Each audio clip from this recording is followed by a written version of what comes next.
오늘 우리가 살고 있는 시대를 통틀어서 불확정성의 시대라고 부릅니다. 불확정성의 원리, 즉 certainty principle을 처음에 얘기한 분야는 물리학 분야입니다. 미립자의 세계에 들어가서 보면은 어떤 미립자가 존재하고 있는 이치와 움직이고 있는 속도가 항상 불확실하다라는 그런 개념이 바로 불확정성 원리입니다. 가시세계에서는 자동차가 달릴 때 자동차의 위치와 속도를 우리가 늘 분명하게 말할 수 있습니다. 현재 자동차는 몇 마일의 속도로 어디를 지나고 있습니다라고 분명하게 말할 수 있습니다. 그러나 원자 단위의 세계에 들어가 보면은 그런 원자 단위의 크기의 자동차가 있다고 한다면 그 자동차의 이치와 속도를 우리는 분명하게 말할 수 없습니다. 이것이 불확정성의 원리입니다. 이 불확정성의 원리는 우리가 살고 있는 이 세상 많은 곳에서 오늘날 적용이 될 수가 있을 것입니다. 장래가 확정되어 있는 것이 아니라 불투명한 상태를 불확정한 상태라고 말할 수 있겠죠. 또 우리는 과거에 상상도 할 수 없었던 큰 쓰나미 현상을 2번 경험한 적이 있습니다. 지금 어디에 쓰나미가 닥칠지 모르는 상태에 있습니다. 미국이라는 경제 강대국이 경제 침체로 현재와 같이 어려움을 겪게 될 것이라는 것은 2000년 초에만 해도 상상할 수 없었을 것입니다.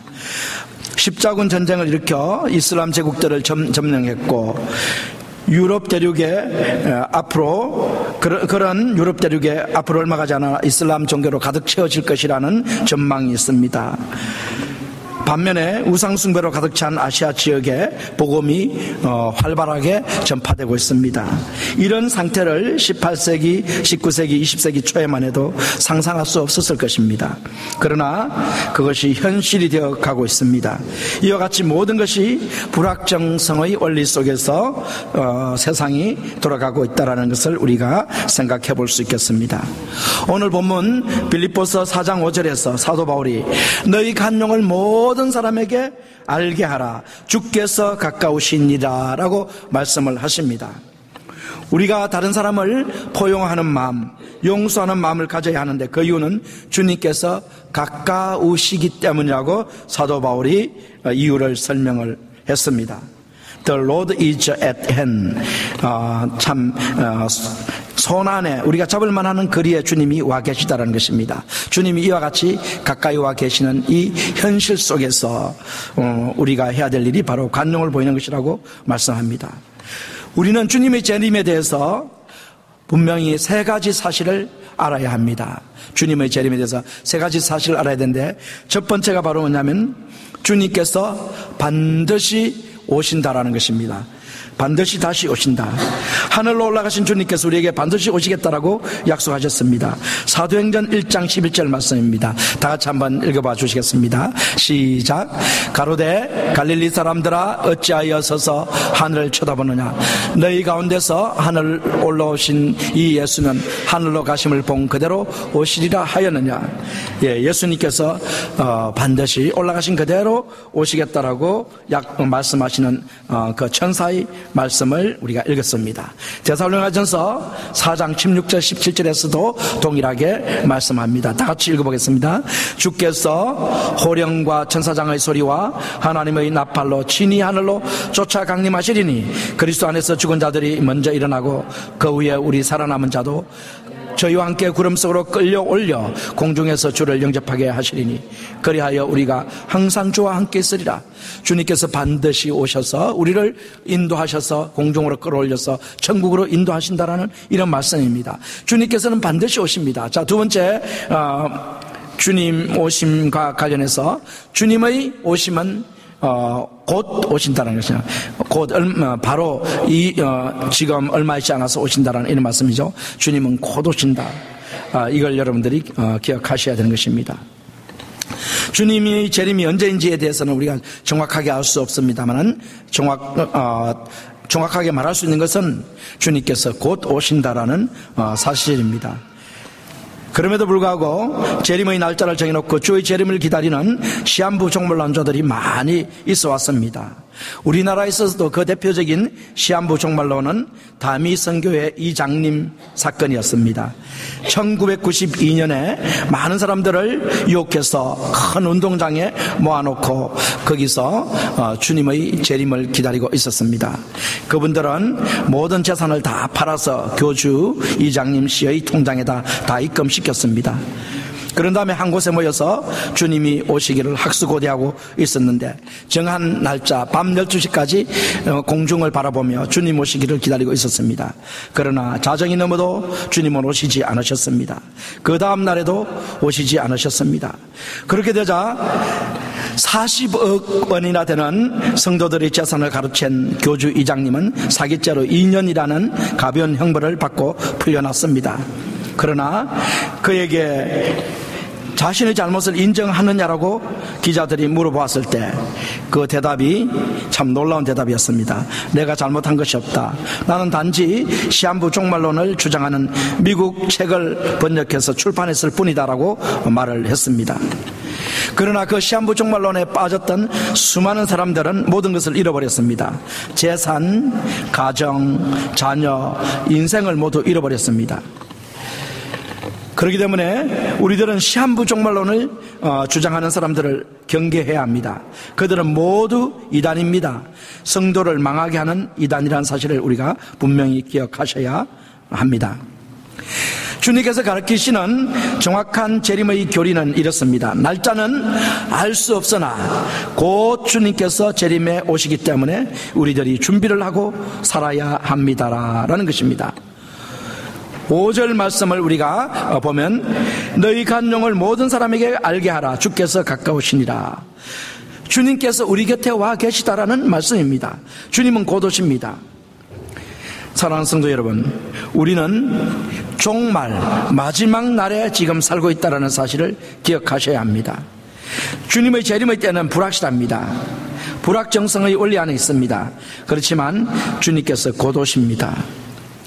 자, 이제 셋째 주님의 재림과 관련해서 우리가 알아야 할 것은 주님께서 재림에 오시면은 사람들을 두 종류의 그룹으로 반드시 나눈다라는 것입니다. 목자가 양들과 염소를 구분하여 두 개의 다른 우리에 분리해 놓듯이 주님께서 의인과 죄인을 분리하여 지옥과 천국에 각각 넣습니다. 마태복음 25장 33절, 34절, 41절, 46절 말씀입니다. 다 같이 읽어보시겠습니다. 양은 그 오른편에 염소는 왼편에 두리라. 그때 임금이 그 오른편에 있는 자들에게 이르시되 내 아버지께 복받은 자들이여 나와 창세로부터 너희를 위하여 예비된 나라를 상속하라. 또 왼편에 있는 자들에게 이르시되 저주를 받은 자들아 나를 떠나 마귀와 그 사자들을 위하여 예비된 영영한 불에 들어가라. 저희는 영벌의 의인들은 영생에 들어가리라 하시니라. 반드시 두 그룹으로 주님께서 오시면 나눈다라는 것입니다. 의인과 악인으로 나누는데 의인은 누구냐 하면은 바로 예수님을 믿고 착하게 살아가고 있는 우리들이 바로 의인입니다. 그러나 악인은 어떤 사람들이냐면 예수님을 믿지 않아 죄 용서함을 받지 못하고 죄인의 상태 그대로 있는 사람들, 그들이 바로 악인입니다. 그들은 지옥 불못 속에서 영벌을 받게 된다라는 주님의 말씀입니다. 우리가 반드시 기억하셔야 돼요. 주님이 오시고 반드시 오시고 곧 오시고 주님이 오시면은 예수님을 믿는 사람들은 영생에 천국에서 영생을 누리도록 하시고 예수를 믿지 않는 사람은 지옥에서 불못 속에서 영벌을 받게 하신다라는 사실을 우리가 기억해야 되는 것입니다.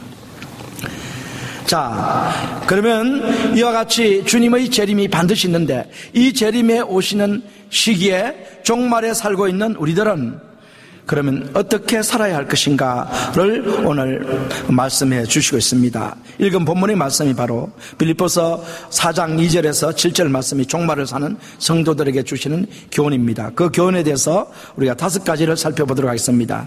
첫 번째는 뭐냐 하면은 주 안에서 같은 마음을 품으라라는 말씀입니다. 2절의 말씀을 다 같이 읽어보시겠습니다. 2절 시작. 내가 유오디아를 권하고 순두개를 권하노니 주 안에서 같은 마음을 품으라.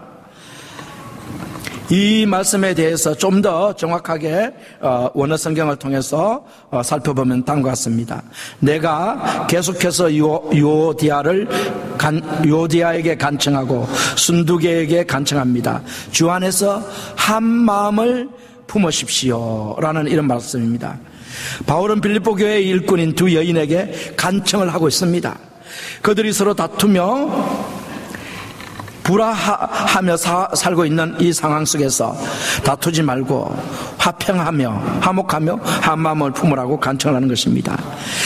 사도 바울이 근하고라는 이 말씀을 쓸 때 현재형 시제로 썼는데, 현재형 시제는 계속해서 반복해서 근하고 있다라는 것입니다. 사도 바울은 편지를 쓸 때 처음부터 이 두 여인에 대해서 화목을 권유를 하고 시작을 하고 있습니다. 그리고 4장까지 왔는데도 지금 또다시 이 두 여인이 화목하기를 권면하는 이런 내용이 있는 것입니다. 계속 사도 바울은 권면을 합니다.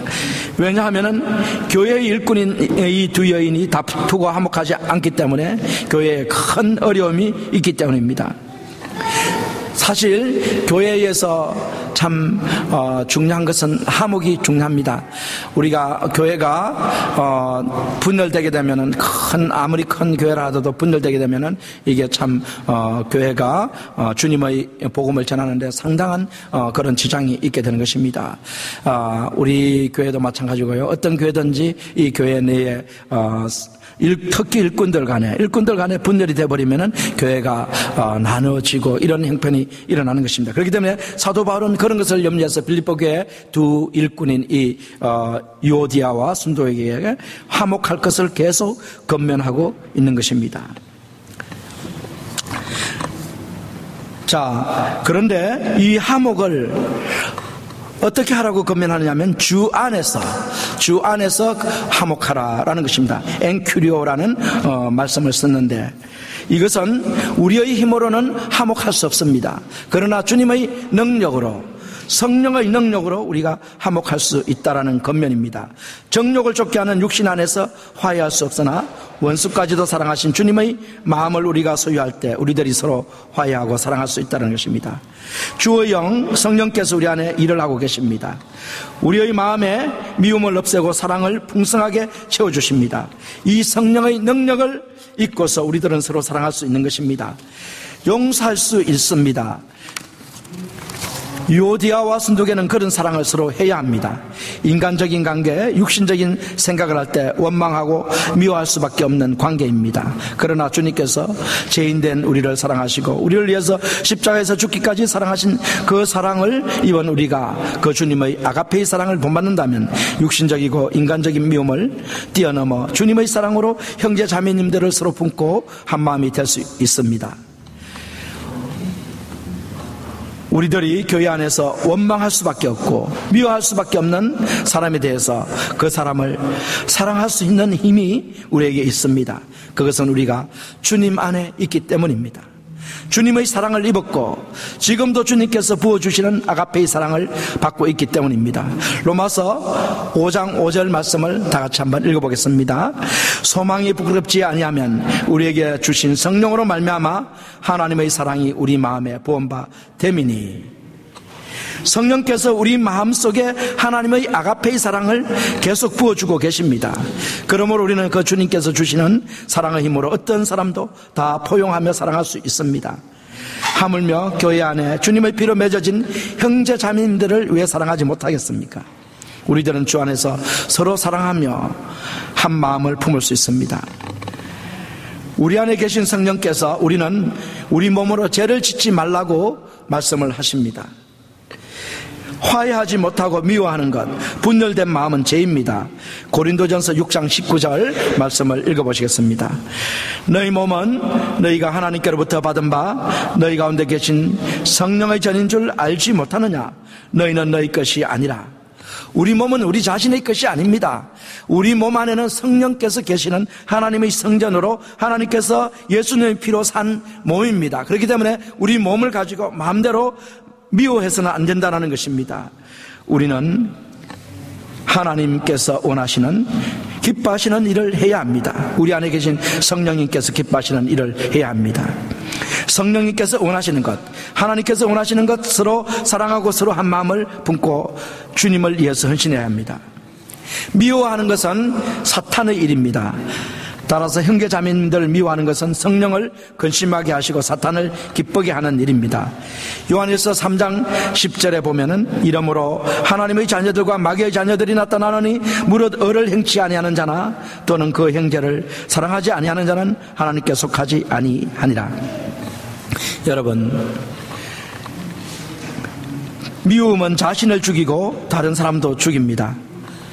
히틀러의 악한 마음은 어디에서 생겼느냐 하면은 바로 어머니를 통해서 갖게 된 미움 때문입니다. 어머니가 돈 많은 유대인 남자와 간통을 했습니다. 어릴 때 히틀러가 어머니에게 그것을 하지 말라고 간곡하게 수없이 호소를 합니다. 그러나 어머니는 끝내 육신의 정욕의 노예 상태에서 벗어날 수가 없었습니다. 그것이 유대인에 대한 정오심으로, 미움으로 가득 차게 만들었습니다. 히틀러는 어른이 되어서 수많은 사람을 죽이고 결국은 56세 때 자살합니다.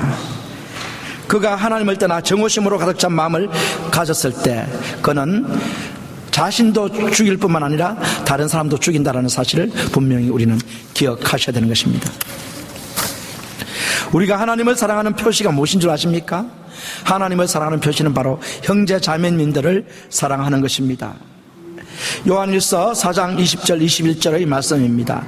누구든지 하나님을 사랑하라고 말하고 그 형제를 미워하면 이는 거짓말하는 자니 보는 바 그 형제를 사랑치 아니하는 자는 보지 못하는 바 하나님을 사랑할 수 없느니라.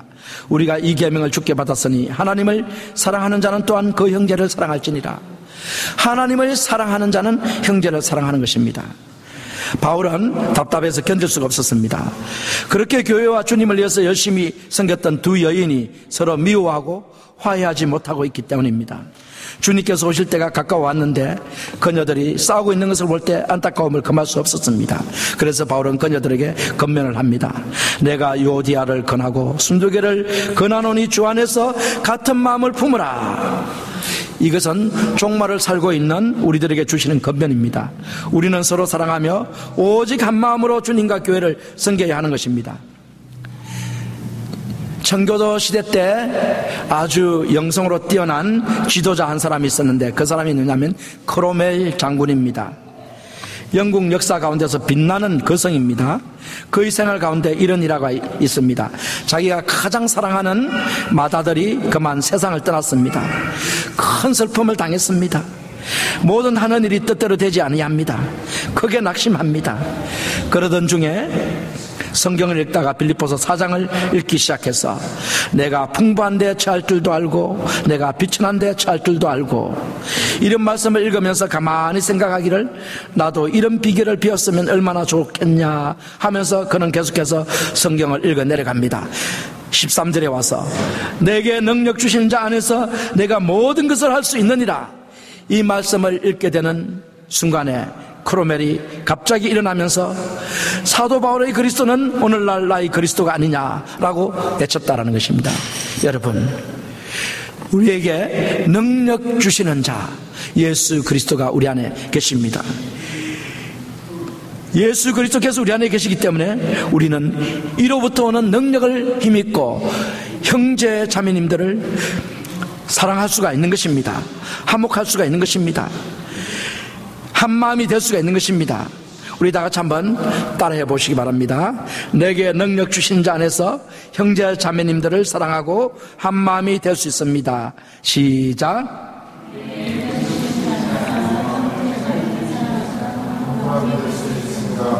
아멘이십니까? 예, 얼마나 아름다운 말씀인지 모릅니다. 내 힘으로 못하지만 누구 힘으로 사랑할 수 있다고요? 그리스도, 예수님, 우리 주님의 힘으로 형제 자매를 사랑할 수 있다라는 이 말씀입니다. 자, 이제 두 번째 권면이 뭐냐면 화평케 하는 사람이 되라는 것입니다. 3절 말씀을 우리 다 같이 읽어보시겠습니다. 시작.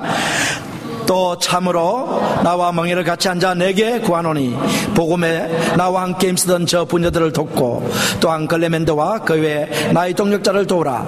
그 이름들이 생명책에 있느니라. 자, 이 말씀하고 세 번역 말씀을 한번 비교해 보시기 바랍니다. 세 번역 넘겨주세요. 다 같이 한번 읽어보세요. 시작. 확실히 그렇습니다. 나의 신실한 동력자여, 당신은 저 두 여인들을 도와주십시오. 그들은 클레멘도와 나의 다른 동력자들과 더불어 나와 함께 복음을 위해서 투쟁한 사람입니다. 그들의 이름이 생명책에 있습니다.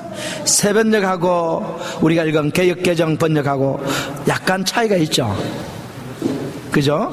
어떤 차이가 있냐면은 개역개정 우리가 가지고 있는 성경 속에서는 두 부녀도 돕고 누구도 도우려냐면 클레멘도와 사도 바울의 다른 동역자들도 한 아주 신실한 바울의 동역자에게 부탁을 합니다. 바울이 그들을 도와줘라 이렇게 부탁하는 걸로 번역했는데 새 번역에서는 어떻게 했냐면은 두 여인을 도우라 라고 부탁을 하면서 그 두 여인이 누구냐면 클레멘도와 나의 바울의 다른 동역자들과 함께 바울과 함께 복음을 위해서 투쟁했던 사람들이다. 이렇게 두 여인을 소개하면서 두 여인과 클레멘도와 나의 다른 동역자들의 이름이 생명록에 있노라 라고 이렇게 기록을 했습니다. 번역이 이와 같이 다른데 헬라어 를 잘 보면은 두 가지로 번역할 수 있을 정도로 애매하게 표현이 되어 있습니다.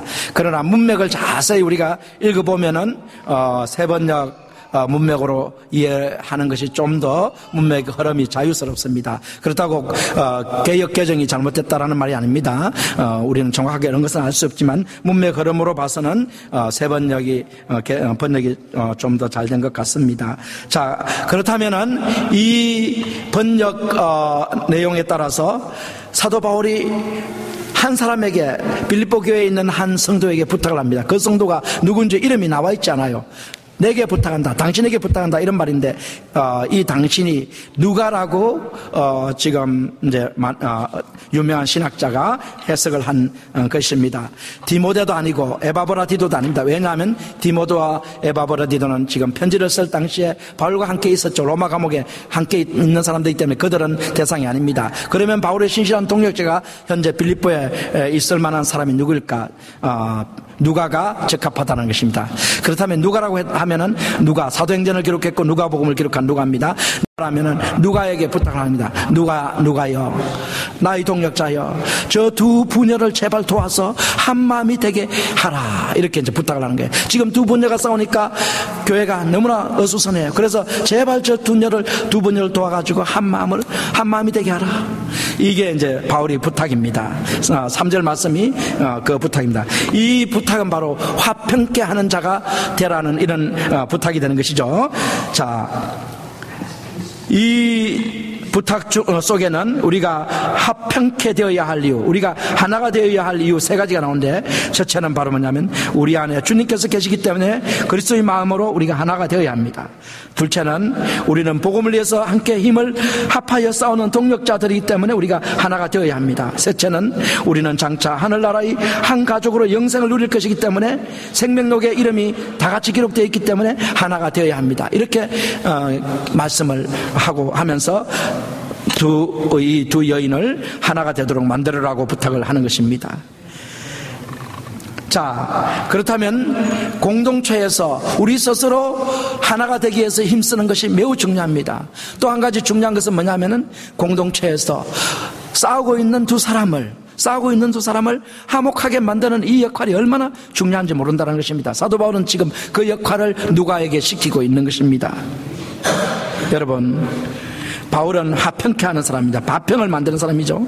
빌립보 교회가 하나 되도록 기도하면서 불화 속에 있는 두 사람을 건면합니다. 또한 우리가 알듯이 고린도 교회가 4개의 당파로 나눠져 싸움을 하고 있을 때 이에 대해서 바울은 사람을 쫓지 말고 그리스도와 복음 안에서 하나가 되도록 건면하는 내용의 편지 고린도 전서를 기록을 합니다. 또 에베소서 2장을 읽어보시면 에베소 교회에 2개의 그룹이 있습니다. 이방인 그리스도인들과 유대인 그리스도인들이 한 교회 안에서 서로 다투고 있는데 이것을 화해시키는 편지를 쓴 것이 바로 에베소서 2장에 있는 내용입니다. 2장 14절에 보면은 그는 그리스도는 우리의 화평이신지라 둘로 하나를 만드사 중간에 막힌 담을 허시고 라고 말씀하십니다. 여기서 막힌 담은 성전에 있는 이방인 뜰과 성전 안을 나누는 담을 말씀합니다. 그리스도께서 이방인과 유대인을 나누는 율법과 성전의 담을 무너뜨리셨다라는 말씀입니다. 그리스도의 피로 이방인과 유대인 그리스도인들이 하나가 되게 하셨다라는 말씀입니다. 이 말씀을 주시면서 너희들이 그리스도의 피로 한 성령으로 하나님께 예배하는 자들이 되었는데 어찌 다툴 수가 있느냐라고 권면하는 그런 말씀입니다. 로마서 14장에 보시면은 연약한 믿음을 가진 사람들과 강한 믿음을 가진 사람들이 서로 비방하며 싸우고 있는데 그것을 중재하는 내용, 서로 화목하게 하라는 권면을 사도 바울이 하는 말을 기록을 했습니다. 로마서 14장 13절 말씀입니다. 그런즉 우리가 다시는 서로 판단하지 말고 도리어 부딪힐 것이나 거칠 것으로 형제 앞에 두지 아니할 것을 주목하라. 여러분, 이와 같이 바울은 늘 화평을 추구하는 사람, 싸우고 있는 사람들을 그리스도 안에서 화해시키는 이 일을 담당했던 사도라는 것을 우리가 알 수가 있습니다. 예수님은 말씀하십니다. 화평케 하는 사람이 복이 있다. 마태복음 5장 9절 말씀이죠. 화평케 하는 자는 복이 있나니 저희가 하나님의 아들이라 일컬음을 받을 것이며 우리가 가는 곳마다 싸움이 사라지고 우리가 가는 곳마다 참으로 원수 관계가 사랑하는 관계로 회복이 된다면 우리가 화평을 만드는 사람이죠. 이런 사람은 복이 있다라고 말씀하셨습니다. 하나님의 아들이라고 말씀을 하셨습니다. 솔로몬의 잠언에도 화평케 하는 자의 중요성을 크게 강조합니다. 하나님께서 미워하시는 것이 7가지가 있는데 그 중에 한 가지가 형제 사이를 이간하는 자라고 잠언 6장 19절에서 말씀하십니다.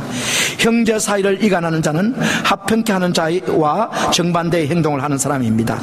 화평케 하는 자가 복이 있습니다. 반면에 형제 사이를 불화하게 만드는 사람에게는 저주가 있습니다. 이간자는 사탄입니다. 하나님과 사람들 사이를 이간한 존재가 사탄이죠. 아담과 하나님의 사이를 이간해서 아담이 죄를 지어서 완전 타락하게 만들어버린 존재가 사탄입니다. 화평을 만드는 요소 중에서 중요한 것이 바로 뭐냐면은 입술입니다. 입술을 제어하는 것이 중요합니다. 잠언서 11장 13절에 보면 두루 다니며 한담하는 자는 남의 비밀을 누설하나 마음이 신실한 자는 그런 것을 숨깁니다. 남의 비밀을 들추어내는 사람은 불악해하는 사람입니다. 남의 비밀을 숨겨주고 허물을 덮어주는 사람은 화평을 만드는 사람입니다. 신실한 사람, 믿을 만한 사람은 남의 비밀을 입 밖에 내지 않는 사람입니다. 다시 말씀드려서 다른 사람에 대해서 입에 올리지 않는 사람입니다. 화평을 만드는 요소 중에 하나는 허물을 덮어주는 것입니다. 잠언서 19장 9절 말씀입니다. 다 같이 한번 읽어보겠습니다. 시작. 허물을 덮어주는 자는 사랑을 구하는 자요 그것을 거듭 말하는 자는 친한 벗을 이간하는 자리라. 허물을 덮어주는 자가 화평케 만드는 자다. 참 중요한 말씀입니다.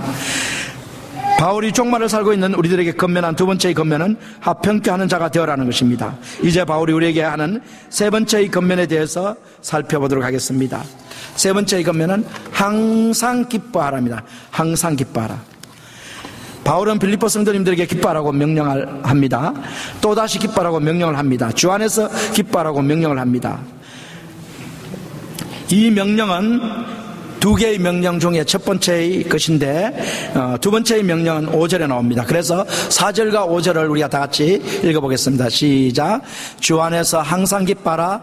내가 다시 말하노니 기뻐하라. 너희 간용을 모든 사람에게 알게 하라. 주께서 가까우시니라. 자, 우리가 기뻐할 수 있어야 되는데 기쁘게 되려면 어떻게 하면 우리가 기쁘게 될 수 있을까요? 어떤 사람이 기쁘게 살아갈 수 있을까요? 저 말씀에서 해답이 나와 있습니다. 4절 5절에서 어떤 사람이 기쁜 삶을 살아갈 수 있겠어요? 관용을 베푸는 사람이 기쁜 삶을 살아갈 수 있다는 것입니다. 항상 기뻐하라. 요디아와 순두개가 관용을 베풀고 싸우지 않는다면 그 두 사람은 기쁘게 생활할 수 있습니다. 그런데 두 사람이 지금 싸우고 있기 때문에 두 사람은 기쁜 삶이 아닙니다. 참 짜증스럽고 엉망스럽고 늘 삶 자체가 싫고 이런 삶을 유오디아와 순두개가 사는 것입니다. 그들이 서로 싸우고 있기 때문에 그렇습니다. 우리가 싸우지 않는다면, 관용을 베풀고 싸우지 않는다면 우리는 기쁜 삶을 살 수 있다는 것이 바로 사도 바울의 이 세 번째와 네 번째의 겉면에 해당되는 것입니다. 빌립보서는 다른 말로 표현하면 기쁨의 서신이 되는 것입니다. 왜냐하면은 기쁨이라는 이 말씀이 빌립보서에 몇 번 나오냐면 16번 나와요. 16번 나오는데 정확하게 8번은 누구가 기뻐하는 것이냐면 사도 바울 본인이 기뻐하는 것을 8번 표현했습니다. 그리고 빌립보 성도들에게 기뻐하라고 말씀하는 내용이 바로 뭐냐면 8번이에요. 그래서 총 16번 기쁨에 대한 얘기가 나오기 때문에 이 빌립보 서신은 기쁨의 서신이다. 그런데 특별히 주목해야 할 것이 바로 뭐냐면 뭐 때문에 기뻐하는 것이냐면 고난 때문에 기뻐한다는 것이죠. 고난 때문에. 이게 아이러니죠. 사도 바울은 지금 복음 때문에 주님을 위해서 감옥에 갇혀 있기 때문에 내가 기뻐하노라 이렇게 말씀을 하고 있는 내용입니다. 그러면서 사도 바울은 빌립보 성도들이 동일한 고난을 당하고 있는 상황 속에서 이 유대인들에게 어려움을 당하고 그 주변에 믿지 않는 이방인들에게 어려움을 당하는 이 빌립보 성도들, 고통 중에 있는 성도들, 너희들도 나와 같이 기뻐하라 라고 건면하는 내용이 바로 이 빌립보 서신입니다. 그래서 우리가 종말을 사는 성도들은 기쁨을 누리며 살아야 되는데 이 기쁨은 특별히 무엇으로 누릴 수 있는 것이냐면 주님 안에서 누릴 수 있다라고 사도 바울이 말합니다. 주 안에서 기뻐하라. 그 말씀은 바로 뭐냐면 주님이 주시는 능력으로 기뻐할 수 있다는 것이고, 주님 주신 은총과 은혜 속에서 기뻐할 수 있다는 것이고, 고통 중에서도 주님께서 주신 하늘나라의 기업을 바라보고 기뻐할 수 있다는 것입니다. 부활의 소망 안에서 기뻐할 수 있습니다. 고통 속에서도 복음이 전파되는 것을 보고 기뻐할 수 있습니다. 오직 주님의 능력으로, 주님의 은혜로, 주님의 은총 안에서, 부활의 소망 안에서 기뻐할 수 있다는 것입니다. 이것이 세 번째의 겉면이고, 네 번째의 겉면은 바로 모든 사람에게 여러분의 간용을 알게 하십시오. 이것이 네 번째의 겉면입니다. 관용은 너그럽게 용납하거나 용서함, 너그러이 봄, 선을 행하는 것이 어렵다라고 생각하여 남의 잘못을 심하게 꾸짖지 않는 것입니다. 간용은 두 개의 단어 온유와 용서를 합한 것입니다. 간용을 한마디로 말하면 허물을 덮어주는 것입니다. 자, 여기서 우리가 모든 사람들에게 간용하라는 말씀에 유의해야 됩니다. 이 빌립보 성도들이 지금 핍박을 당하고 있는데 핍박을 하고 있는 예수님을 믿지 않는 사람들에 대해서 간용할 수 있어야 된다는 것을 사도 바울이 말하고 있는 것입니다. 악을 선으로 갚는 것입니다. 오늘날 우리들이 이 악을 선으로 갚고 간용을 베푼다면 많은 싸움과 다툼이 사라질 것입니다.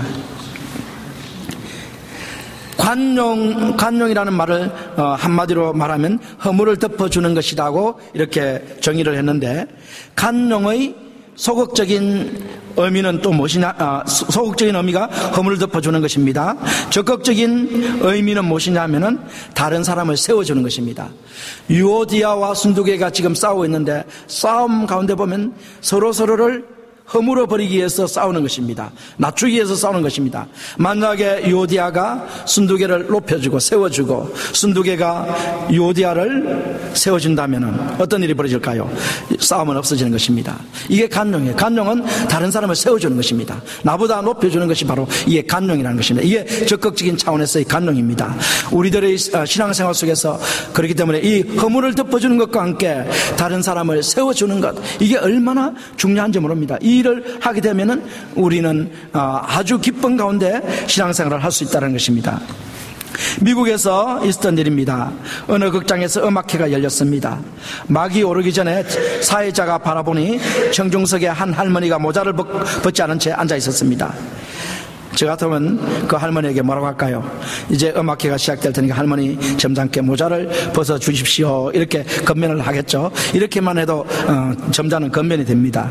자, 한번 들어보세요. 저 모자를 벗게 해야 되겠는데 궁리를 하던 사회자가 기지를 발휘했습니다. 그는 마이크에 대고 말합니다. 오늘부터 당 극장에서는 나이 많은 분들에게는 모자를 쓰는 것을 허용합니다. 할머니가 그 즉시 모자를 벗은 것은 두말할 필요가 없을 것입니다. 우리는 모두에게 관용을 베풀어야 한다는 것을 주님께서 말씀하시는 내용입니다. 미국의 유명한 기독교 실업가 와나 메이커라고 하는 사람을 여러분 기억하실 것입니다. 그 사람의 일화 가운데 이런 얘기가 있습니다. 그가 젊어서 어떤 상점에 가서 물건을 하나 샀는데 사가지고 와서 보니까 자기가 원하는 물건이 아닙니다. 그래서 그 물건을 두고 산 상점에 가가지고 아저씨 이 물건 좀 바꿔주세요 하고 했더니 아저씨가 화를 내는 것입니다. 사갔으면 그만이지 어떻게 또 다시 바꿔달라고 하느냐, 안 돼 하고 쫓아내버렸답니다. 그래서 기분이 상해가지고 그날 밤에 잠을 못 자고 있는데 이런 생각이 들합니다.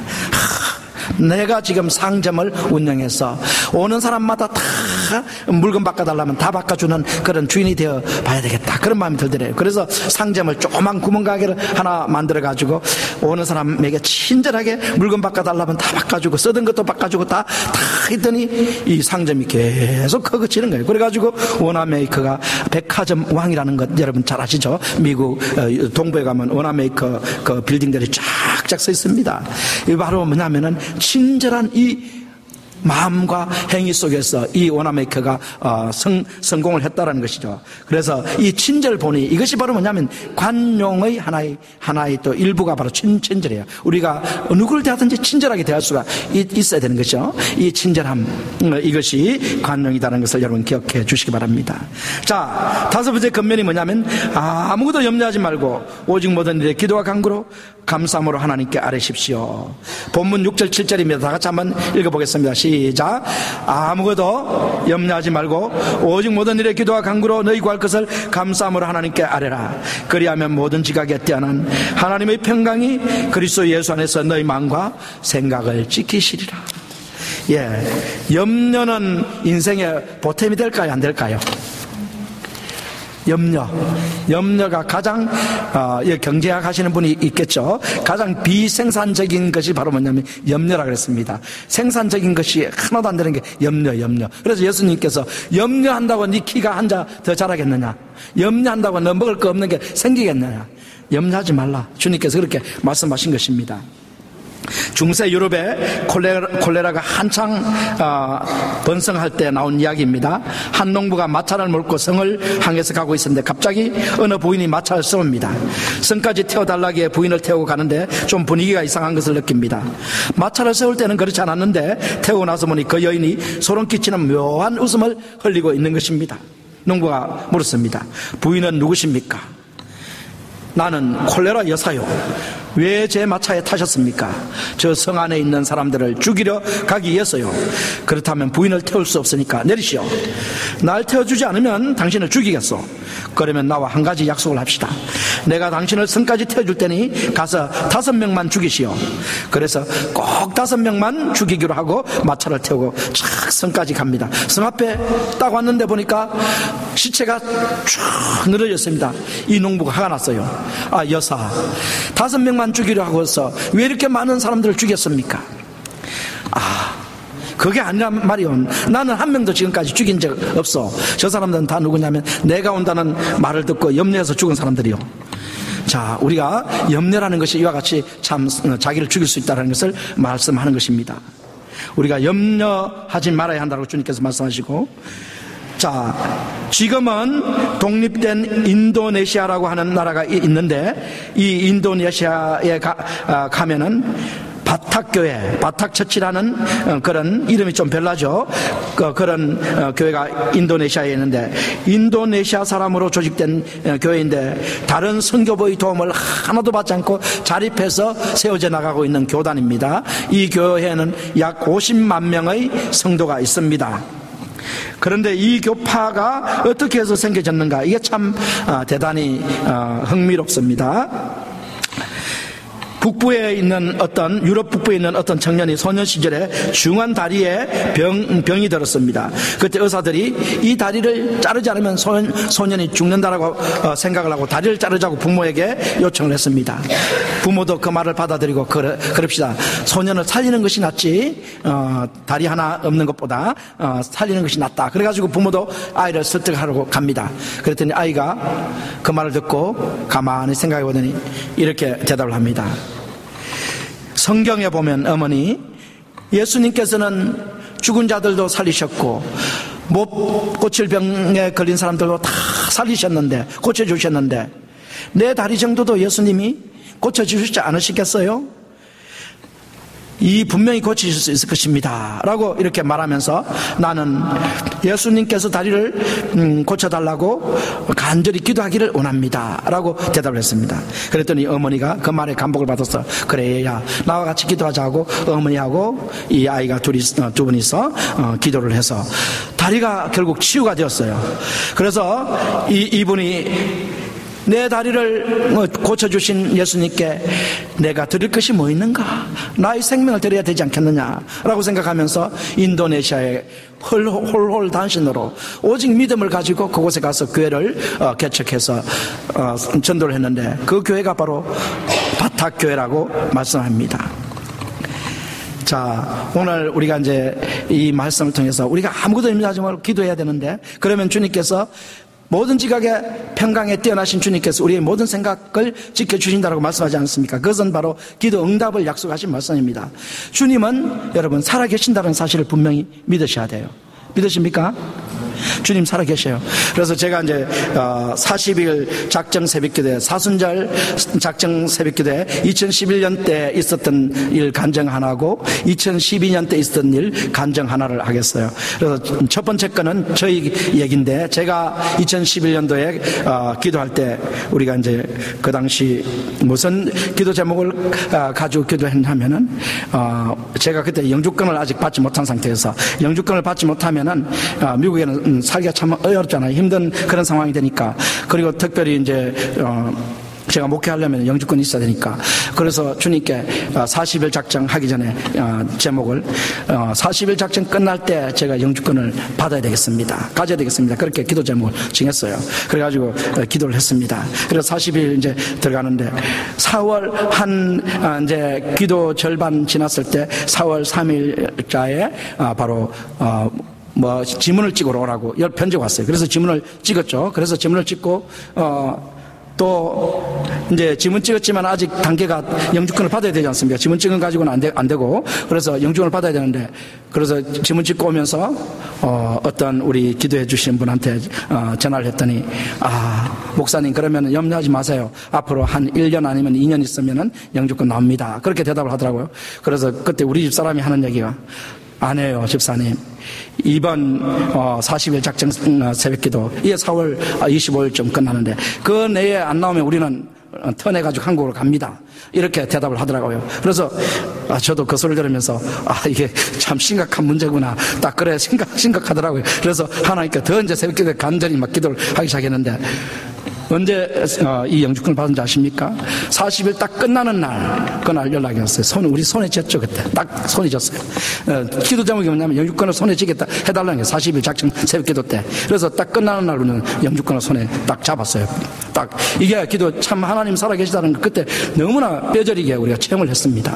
그리고 또 이번에 이제 지난번 사순절 새벽 기도 때 어떤 기도 제목이 있었냐면, 다빈이한테 제가 물어보고 이제 하는 건데, 이건 다빈이가 원해서 하는 게 아니고 제가 좀 간증을 하면 어떻겠냐, 내가 부탁을 해가지고 간증을 하는 거예요. 다빈이가 이제 40일 작정 새벽 기도 때 뭘 냈냐면은 풀장학금 받게 해달라고, 그러면 전액을 천열매를 하나님께 드리겠습니다 라고 소원을 제가 가지고 이게 적어냈더라고요. 저한테 기도 제목 달라고 했더니. 그래서 저도 이제 기도하고 다빈도 기도했겠죠. 그래서 40일 작정 끝났을 때는 우리가 참 어려움이 있었죠. 그때 어떤 사건 때문에 그런 어려움이 있어가지고 그때는 기도응답이었었습니다. 그런데 이번 40일 하는 가운데 이번에는 그 기도를 안 했습니다, 사실은. 그런데 다빈이가 이제 사실 풀작금을 받았어요.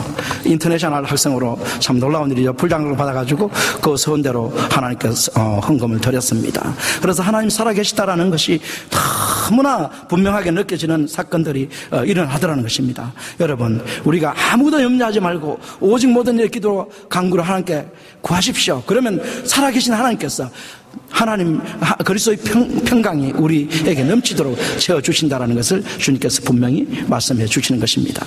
다 같이 기도하시겠습니다.